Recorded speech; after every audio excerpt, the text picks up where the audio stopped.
आखिर कैसे हुई थी भगवान कृष्ण और उनकी पत्नियों की मृत्यु। जब पांडवों ने महाभारत का युद्ध जीता तो भगवान कृष्ण उन्हें लेकर धृतराष्ट्र के पास आशीर्वाद लेने जाते हैं, लेकिन वहाँ कौरवों की माता गांधारी ने कृष्ण को श्राप दे दिया। उन्होंने कहा कि तुम चाहते तो यह युद्ध रोक सकते थे, किंतु तुमने ऐसा नहीं किया। जिस प्रकार मेरे पुत्र किसी गाजर मूली की तरह युद्ध में काटे गए हैं और मेरे वंश का नाश हो गया है, उसी प्रकार तुम्हारा सारा वंश एक युद्ध की ज्वाला में जल जाएगा और तुम्हारा राज्य का सर्वनाश हो जाएगा। उनका यह श्राप सत्य हुआ और मौसूल के युद्ध में यदुवंशियों का सारा परिवार मारा गया।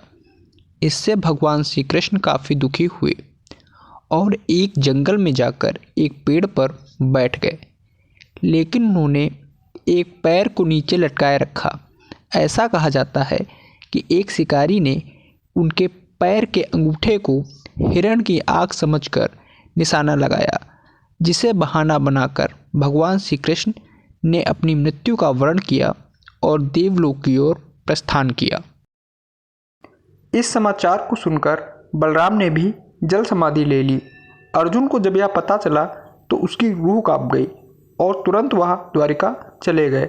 वहाँ की जनता की दयनीय स्थिति को देखकर उन्होंने अपने मामा वासुदेव से द्वारिका की प्रजा और भगवान श्री कृष्ण की सारी पत्नियों को लेकर इंद्रप्रस्थ जाने का आग्रह किया। वासुदेव अर्जुन की यह बात मान गए।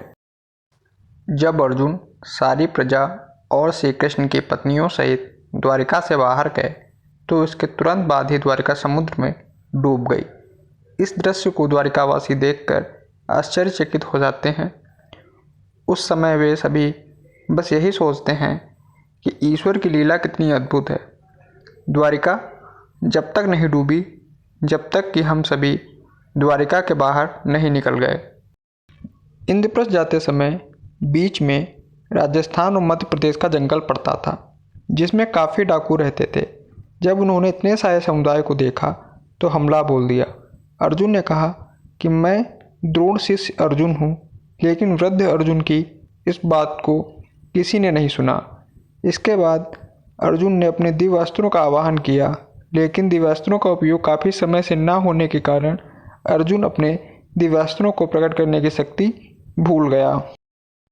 अर्जुन के सामने डाकुओं द्वारा सारा धन, स्त्रियां और भगवान कृष्ण की सारी रानियां अपनी अधीन कर ली गईं।